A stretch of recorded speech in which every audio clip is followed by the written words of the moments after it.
Bom, hoje a gente vai falar sobre os 5 níveis de maturidade de processo. Então, já pensa aí, como eu pedi na minha apresentação de 30 segundos, qual é o processo vital da tua empresa.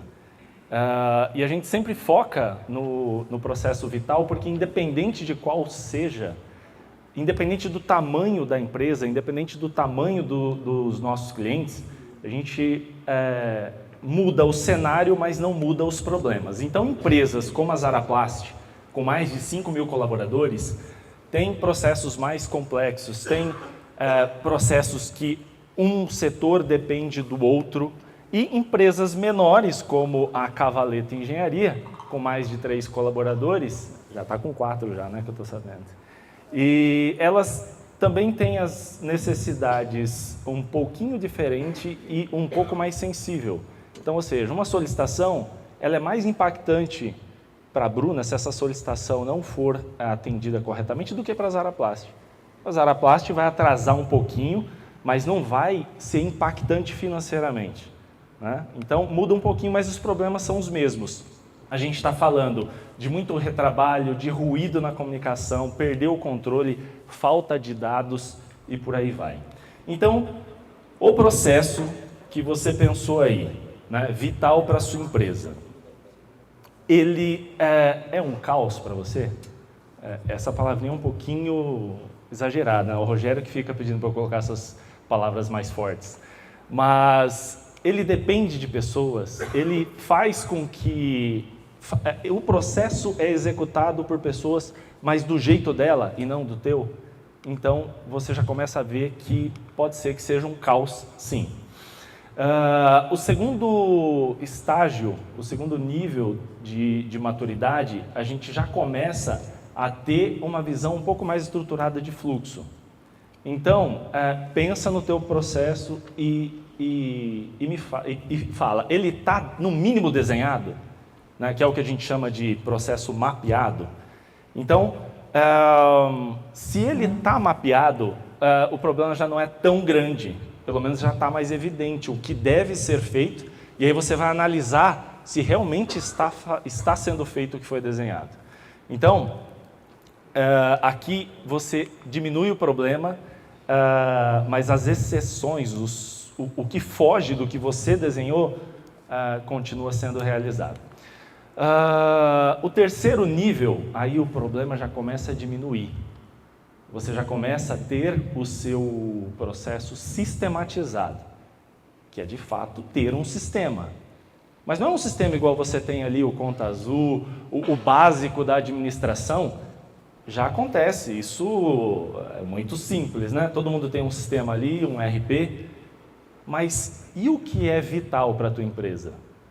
Né? É aqueles processinhos que estão todos no e-mail, que estão todos no WhatsApp, e aí vão mandando tudo e vai ficando lá para baixo, isso se perde. Então, quando você cria um sistema para o teu processo, aqueles processos que permeiam o básico, aí sim você começa a aumentar o nível de maturidade do seu processo, ou dos seus processos e, consequentemente, da sua empresa.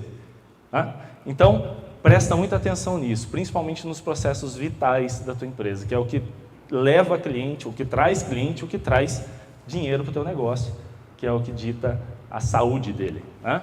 Então, eu até coloquei aqui um exemplo da nossa plataforma que você consegue ter o teu processo sistematizado, mas não é um simples Trello, que qualquer um vai lá e arrasta para qualquer lugar.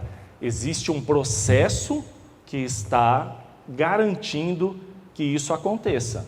Tá? O máximo que você consegue é subir a prioridade, tá? Na vertical. Eu mudar uma fase sem executar o que ela foi definida para ser executado, isso não vai acontecer. Então, aqui você já começa a eliminar gargalos, né? Começa a ter tudo mais controlado e, principalmente, começa a coletar dados, tá? Que aí vocês vão entender o porquê que você precisa coletar dados nessa fase. O quarto estágio, o quarto nível de maturidade é quando o teu processo está automatizado. Então, automatize teu processo porque é importante. Óbvio que é importante, mas ninguém sabe exatamente o que é isso. né? Automatizar é você fazer com que algo aconteça sem que alguém precise realizar algo. Então, mais ou menos isso. E o quinto estágio, a gente está falando já de gestão por indicadores, né? Eu refletindo algumas semanas atrás, eu falo, todo mundo fala de gestão de pessoas, gestão de pessoas. Para de gerir pessoas. Começa a gerir o teu processo. Que independente de quem estiver nele, vai acontecer. Então acaba com esse problema de mão de obra. Foca no teu processo, não nas pessoas. Então, problemas identificados, você começa a ter uma gestão à vista, né? Um termo usado antigamente, mas tudo que acontece na tua empresa você vai estar vendo. E é isso que a gente faz. 5 níveis de maturidade é a primeira coisa que a gente faz quando a gente entra em um cliente, é o que a gente vai começar a fazer agora lá na Ju, na Perilo. E com isso, quem quiser saber mais sobre níveis de maturidade, escaneie o QR Code, já começa a seguir a gente, que a gente vai falar muito sobre isso, porque é o grande problema. Não sei se dá tempo ainda, mas eu acho que a Bruninha pode falar um pouquinho do negócio dela. Bom, o Float foi essencial para eu conseguir atender o nível crescente de clientes que veio do BNI, porque antes todas as tarefas ficavam na minha cabeça e eu passava a tarefa pelo WhatsApp. Então eu tinha que ficar lembrando e cobrando o pessoal o tempo inteiro. E aí a hora que eu falava com as meninas, e aí ela não ia executar naquele momento. Então, na hora que ela ia executar, ela ficava me perguntando, aí o WhatsApp ficava travado, então às vezes eu estava em reunião, e ela me perguntando. Então agora está tudo no Float, e a gente agora tem 40 clientes rodando em prefeitura, e a gente chegou a atender 100 laudos no mesmo mês. Então, sem o Float, eu acho que teria uma luta.